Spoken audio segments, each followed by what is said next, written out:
Atmosphere के second part में हम लोग मेसोस्फेयर से स्टार्ट करते हैं। अभी तक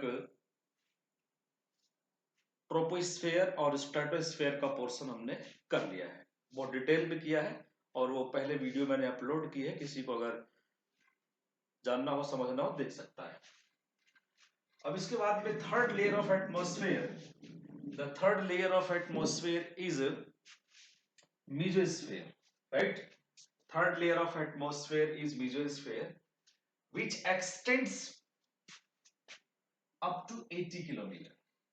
Somewhere it is written from 55 kilometer up to 80 kilometer or 50 kilometer to 80 kilometer.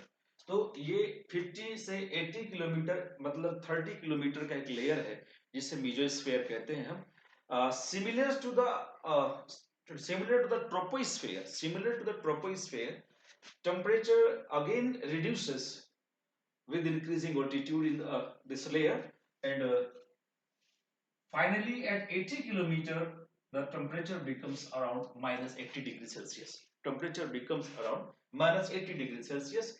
Somewhere it has been mentioned that temperature is minus 100 degrees Celsius at 80 kilometer altitude, means the last part of the last portion of the mesosphere. uh, Temperature, if we talk about the temperature of this mesosphere, there is very low temperature, very low degree of temperature, as you know, minus 80 or minus 100 degree Celsius है ना।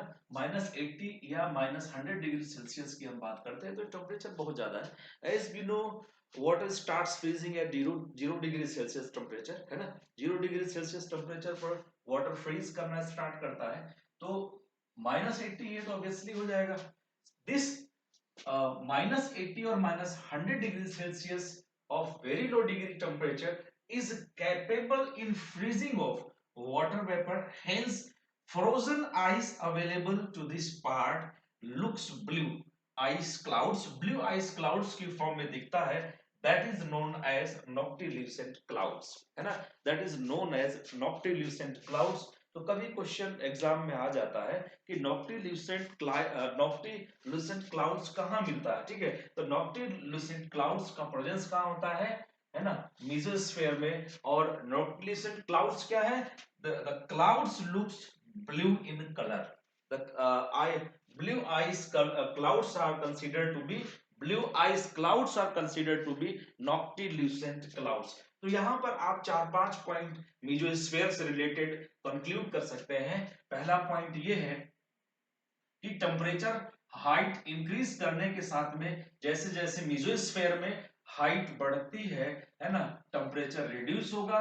जैसा कि आपने troposphere में देखा, temperature reduce होकर minimum temperature minus 80 या minus 100 degree Celsius हो जाता है, माइनस 80 या माइनस 100 डिग्री सेल्सियस हो जाता है। और ये जो लो टेम्परेचर है, बहुत ही मतलब कम टेम्परेचर जो यहाँ पर एग्जिस्ट कर रहा है, ये माइनस 80 या माइनस 100 डिग्री सेल्सियस टेम्परेचर, इसकी वजह से जो भी वाटर वेपर मेसोस्फेयर में एग्जिस्ट करती है, वो सारी वाटर वेपर क्या होगी, फ्रोजन क्लाउड्स में कन्वर्ट हो जाता है और उसका कलर कैसा रहता है, ब्लू आइस क्लाउड्स की फॉर्म में दिखाई देता है।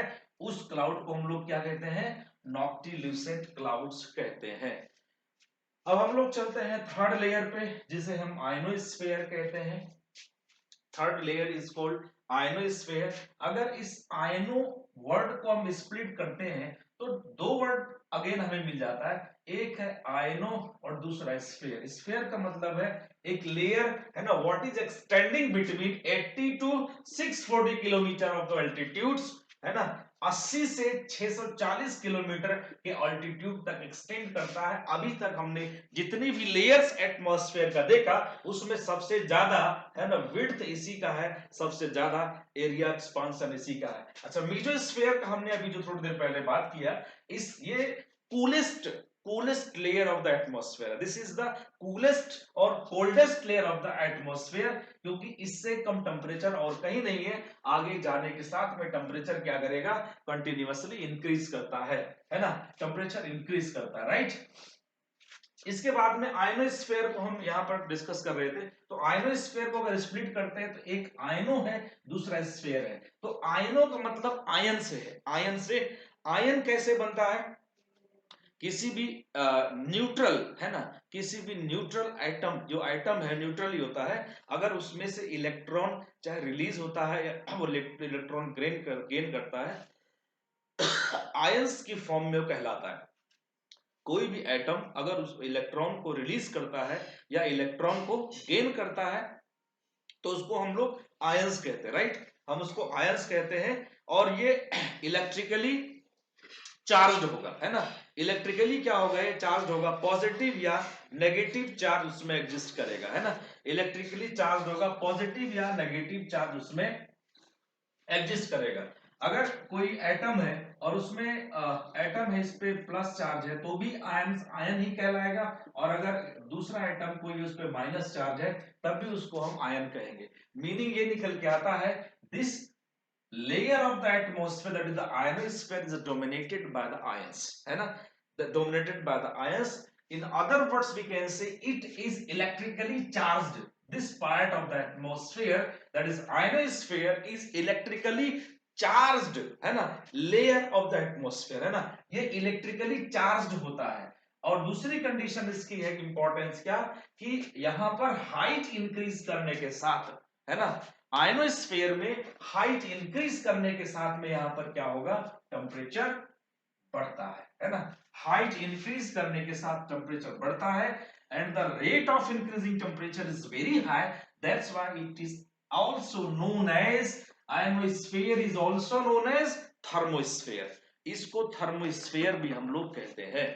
Ionosphere is also known as thermosphere, इसको हम लोग थर्मोस्फीयर भी कहते हैं। तो यहां पर ये बात जानना जरूरी है कि आयनोस्फीयर को हम लोग थर्मोस्फीयर कहते हैं।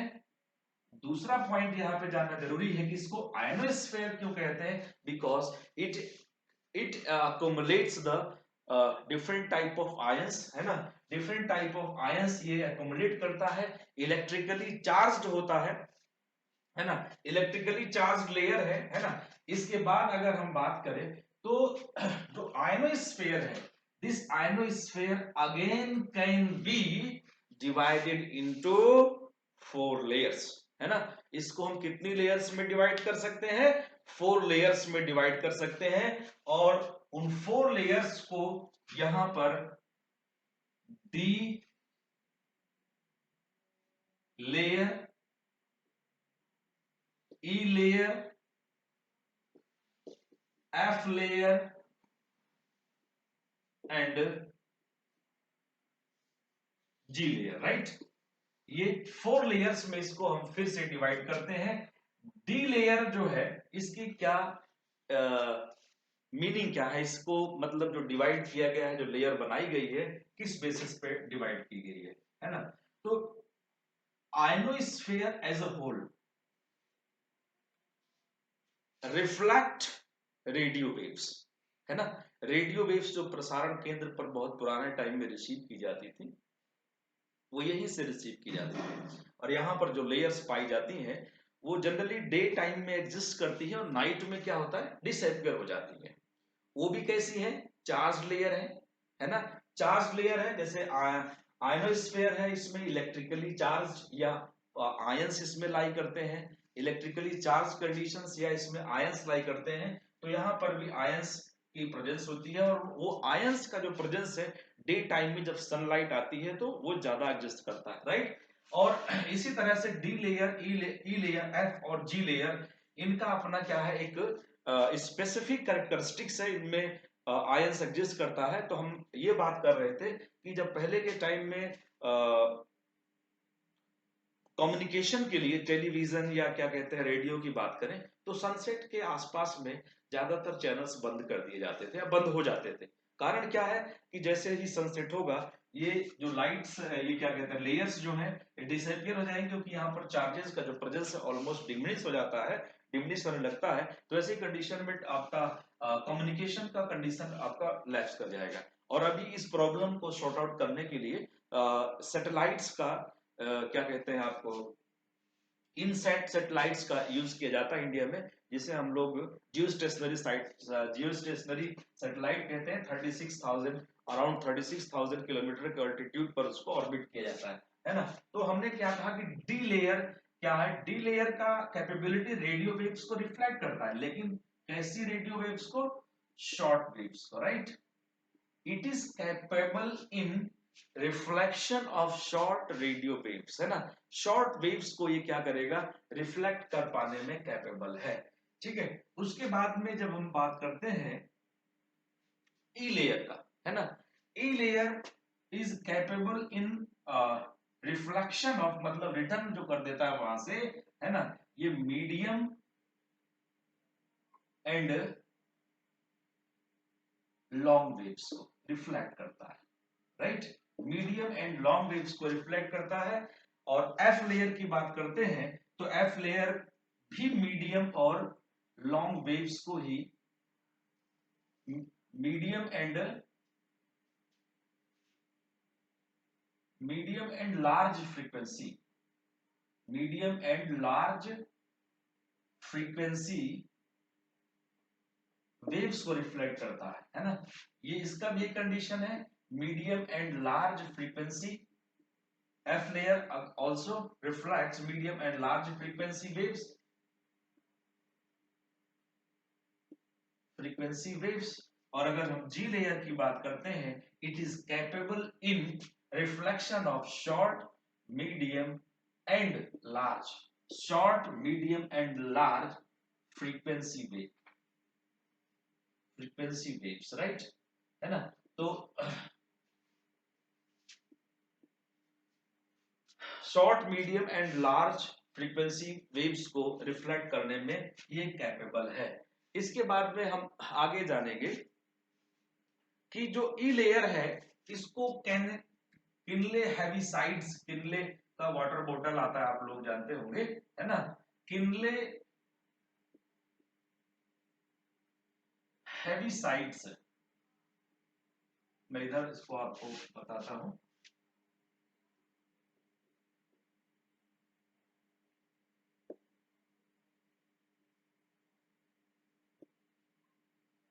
हेविसाइड्स लेयर भी कहा जाता है ना, ई लेयर को किनले हेविसाइड्स लेयर भी कहते हैं। और आपका जो एफ लेयर है इसको एप्लेटॉन लेयर भी कहते हैं, it is also known as Appleton layer, Appleton layer इसको हम लोग कहते हैं।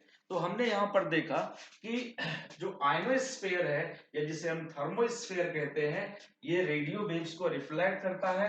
80 टू 640 किलोमीटर इसका ऑल्टीट्यूड लाई करता है। Electrically charge layer of the atmosphere है, electrically charge layer of the atmosphere है। हाइट इंक्रीज करने के साथ इसमें टेम्परेचर भी बढ़ता है, टेम्परेचर इंक्रीज करता है। इस आयनोस्फीयर जो कि इलेक्ट्रिकली चार्ज्ड, आयनोस्फीयर जो कि electrically charge layer of the atmosphere है, electrically charge layer of the atmosphere है, इसको फर्दर हम किसमें 4 लेयर्स में डिवाइड करते हैं, D E F G layers में डिवाइड करते हैं, है ना। किस बेसिस पर कि जो रेडियो वेव्स को आयनोस्फीयर रिफ्लेक्ट कर रहा है वो डिफरेंट लेयर्स में डिफरेंट हाइट पर उसके रिफ्लेक्ट करने का जो टेंडेंसी है अलग अलग है ना। रिफ्लेक्ट करने का टेंडेंसी अलग अलग है। रिफ्लेक्ट करने की टेंडेंसी अलग अलग होने का मीनिंग है कि कुछ ऐसी लेयर जैसे डी लेयर है जो सबसे नीचे पाया जाता है ना। आयनोस्फीयर में सबसे नीचे मिलेगा डी लेयर आपको, है ना। ये शॉर्ट फ्रीक्वेंसी वेव्स को क्या करेगा, शॉर्ट फ्रीक्वेंसी वेव्स को रिफ्लेक्ट करने में कैपेबल है, ठीक है। उसके बाद में जब हम ई की बात करते हैं, ई लेयर का, तो ये मीडियम और लार्ज फ्रीक्वेंसी वेव्स को रिफ्लेक्ट करता है। इसी तरह से एफ लेयर भी मीडियम लार्ज फ्रीक्वेंसी वेव्स को रिफ्लेक्ट करने में कैपेबल है। और जब जी लेयर की हम बात करते हैं जो लास्ट में, वो small, medium and large frequency waves को रिफ्लेक्ट करने के, है ना, में कैपेबल है। इसके आगे की अगर हम बात करते हैं तो कुछ ऐसे भी, है ना, ऑथर्स हैं, अच्छे लेवल के ऑथर्स है जिनका कहना ये है, it is the perception of scholars that G layers exist, है ना। मतलब ये उनका परसेप्शन है, नॉट द रियलिटी। ऐसा भी हो सकता है कि जो जी लेयर की बात की जा रही है ये एग्जिस्ट ही ना करती हो, है ना, एग्जिस्ट ना करती हो, लेकिन जो स्टडीज हुई हैं और रेडियो वेव्स का जो बिहेवियर है डिफरेंट ऑल्टीट्यूड्स पे आयनोस्फीयर में, उसके बेसिस पे DEFG layers, 4 type of layers को डिवाइड इसमें किया गया है। अच्छा, अगली बात है कि जब भी कभी कोई मीटियोर्स है ना, whenever any meteors enter to the ionosphere, it starts burning because of high degree of temperature and more the frictional force applied by the molecules of the atmosphere, है ना, within the ionosphere। ionosphere में जो molecules हैं, इनको क्या करता है, ये ये जब भी मीटियोर्स इसके थ्रू इंटरेक्ट करेगा, यहाँ पर बर्न करना स्टार्ट करेगा, मीटियोर्स बर्न करने लगता है। क्यों? क्योंकि यहाँ पर इसके मॉलिक्यूल्स आयनोस्फीयर के कैपेबल होते हैं किस चीज में, है ना, उस लेवल का फ्रिक्शन फोर्स जनरेट करने में, जिससे कि उसमें आग लग सके, है ना, ये कंडीशन है। यहाँ पर मैं एक बहुत छोटा सा क्वेश्चन आप लोगों से, है ना, मैं पूछ रहा हूं और उसका जवाब भी दे रहा हूं साथ में। क्वेश्चन ये है कि जब मीटियोर्स एंटर करता है ना, मीटियोर्स या मेट्रॉइड्स जब इसमें एंटर करता है आयनोस्फीयर में, तो बर्न करना स्टार्ट करता है, ठीक है। और यहां से जब हम रॉकेट को लॉन्च करते हैं, है ना, रॉकेट को जब हम यहां से लॉन्च करते हैं अर्थ सरफेस से, जो कि 36,000 किलोमीटर के ऑल्टीट्यूड पर ले जाना है लॉन्चिंग व्हीकल जो है सैटेलाइट को, तो वो रेयरली बर्न करता है, उसका कोई मशीनरी फॉल्ट या डिफेक्ट होने से बर्न कर सकता है, लेकिन जनरली बर्न नहीं करता। उसका क्या कारण है ना, तो उसका कारण बेसिकली ये है कि जो रॉकेट या लॉन्चिंग व्हीकल उसका शेप होता है बेटा, कॉनिकल शेप होता है ना, मतलब उसका जो फ्रंट हेड जो होता है वो एरोडायनेमिक होता है, मतलब एयर जब इससे स्ट्राइक करेगा, है ना, तो उस टाइम पे बाइफरकेट मल्टीफरकेट हो जाएगा, है ना, एयर डिवाइड हो जाएगी। पहला पॉइंट है। दूसरा पॉइंट ये है कि ये जो मेटल यहाँ बनाया जाता है, इसका मेल्टिंग पॉइंट बहुत ज्यादा होता है ना, मेल्टिंग पॉइंट और इग्निशन पॉइंट इसका बहुत ज्यादा होता है। ये दो बेसिक कॉज है जिसकी वजह से ये बर्न नहीं करता है ना। अगर हम आयनोस्फीयर की बात करते हैं तो आयनोस्फीयर से बहुत ज्यादा डेंसिटी किसकी है, आपका ट्रोपोस्फीयर की, है ना। ट्रोपोस्फीयर का डेंसिटी बहुत ज्यादा, 10 किलोमीटर के हाइट में ही 90% डस्ट और dust and liquid material exist करता है। 32 किलोमीटर की हाइट पर 99% एटमॉस्फेरिक मॉलिक्यूल्स एग्जिस्ट करते हैं, है ना। तो ऐसे कंडीशन में जो लोअर पार्ट एटमॉस्फेयर में, इसका मतलब इसकी डेंसिटी सबसे ज्यादा है, तो ये तो लोअर पार्ट को ही पार करके जा रहा है ना, लोअर पार्ट को ही पार करके जाता है। तो कंडीशन उसकी यही है कि एरोडायनेमिक्स है, जैसा कि फ्लाइट्स वगैरह में होता है ना, एरोडायनेमिक्स इसका हेड होता है ना, हेड एरोडायनेमिक्स है। दूसरा इसका मेटल ऐसा है कि उसका इग्निशन पॉइंट या मेल्टिंग पॉइंट बहुत हाई रखा जाता है, जिसकी वजह से ये बर्न नहीं करता है। अगर टेक्निकल फॉल्ट नहीं है तो मेटल की वजह से, है ना, या फ्रिक्शनल फोर्स की वजह से ये बर्न नहीं करेगा, है ना। तो ये आयनोस्फीयर से रिलेटेड कुछ कंपोनेंट्स यहाँ होते हैं। Last layer of the atmosphere, the last layer of the atmosphere is exosphere, है ना। एक्सोस्फेयर का मतलब होता है सबसे, जहां से आप बाहर निकल जाएंगे। एक्सो, एग्जॉस्ट, है ना, एग्जॉस्ट फैन क्या करता है, बाहर निकालने का काम करता है, ठीक है। उसके बाद में अगर हम बात करते हैं एग्जिट, एग्जिट एग्जिट पॉइंट से हम क्या करते हैं, बाहर निकलते हैं। तो इसी तरह से एक्सोस्फेयर जो है, इससे हम इसके बाद हम एटमॉस्फेयर से बाहर निकल जाएंगे, इसलिए इसका नाम क्या रखा गया, एक्सोस्फेयर, है ना। पहले ही डिस्कशन कर चुका हूं मैं कि 640 टू 1000 किलोमीटर में इसका एक्सटेंशन लाई करता है ना, 640 टू 1000 किलोमीटर में इसका एक्सटेंशन लाई करता है, 640 टू 1000 किलोमीटर में इसका एक्सटेंशन लाई करता है। Basically it consist of helium and hydrogen, है ना। हीलियम और हाइड्रोजन इसमें, है ना, प्रेजेंस होता है। हीलियम हाइड्रोजन की प्रेजेंस लाई करती है इस लेयर में भी, है ना।